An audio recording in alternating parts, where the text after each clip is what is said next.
Assalamualaikum warahmatullahi wabarakatuh. Perkenalkan, nama saya Atika Faradina. Di sini saya akan menjelaskan ruang lingkup komunikasi bisnis. Yang pertama, pengertian komunikasi bisnis. Komunikasi bisnis ini merupakan salah satu hal yang penting dalam menjalankan suatu bisnis atau perusahaan. Selanjutnya, bentuk dasar komunikasi bisnis. Bentuk dasar komunikasi bisnisnya ada dua, yaitu komunikasi verbal dan non-verbal. Komunikasi verbal merupakan teknik yang digunakan untuk mendiskusikan sebuah ide atau gagasan, mengekspresikan opini, menjawab pesan, dan menjadi pendengar yang baik.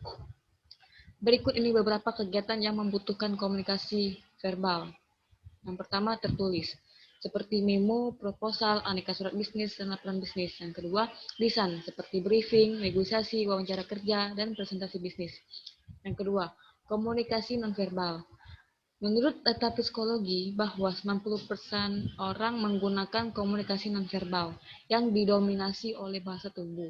Hal yang penting ketika berinteraksi dengan rekan bisnis yang nonverbal seperti ekspresi wajah, body language, suara, warna, dan jarak saat bicara.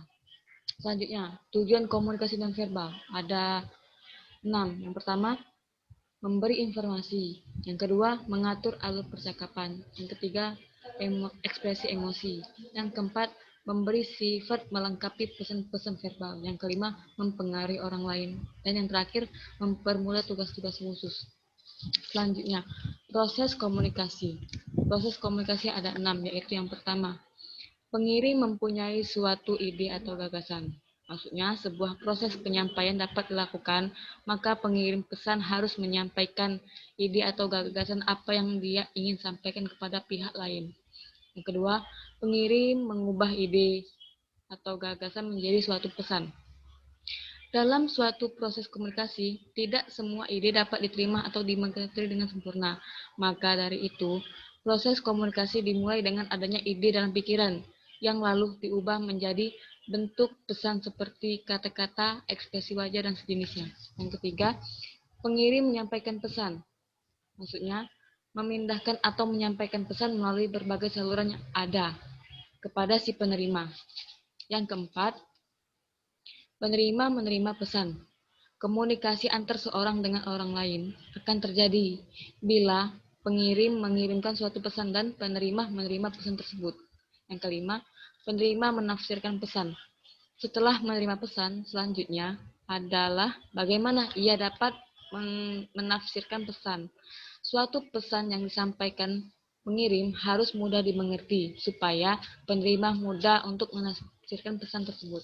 Dan yang terakhir, penerima memberi tanggapan dan mengirim umpan balik kepada pengirim. Selanjutnya, kesalahpahaman dalam komunikasi. Yang pertama, masalah dalam mengembangkan pesan. Yang kedua, masalah dalam menyampaikan pesan. Yang ketiga, masalah dalam menerima pesan. Dan keempat, masalah dalam menafsirkan pesan. Selanjutnya, cara untuk memperbaiki komunikasi. Yang pertama, persepsi. Komunikator harus dapat memprediksi apakah pesan-pesan yang disampaikan dapat diterima oleh penerima pesan. Yang kedua, ketepatan.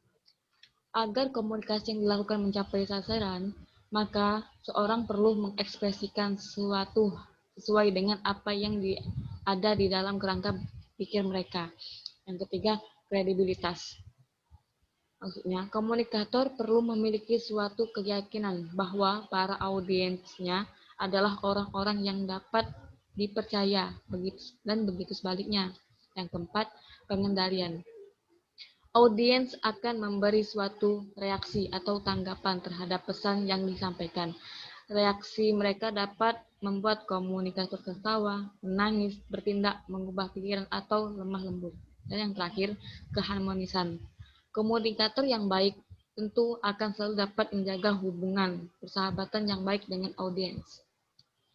Mungkin itu saja yang dapat saya sampaikan. Lebih kurangnya saya mohon maaf. Kepada Allah saya mohon ampun.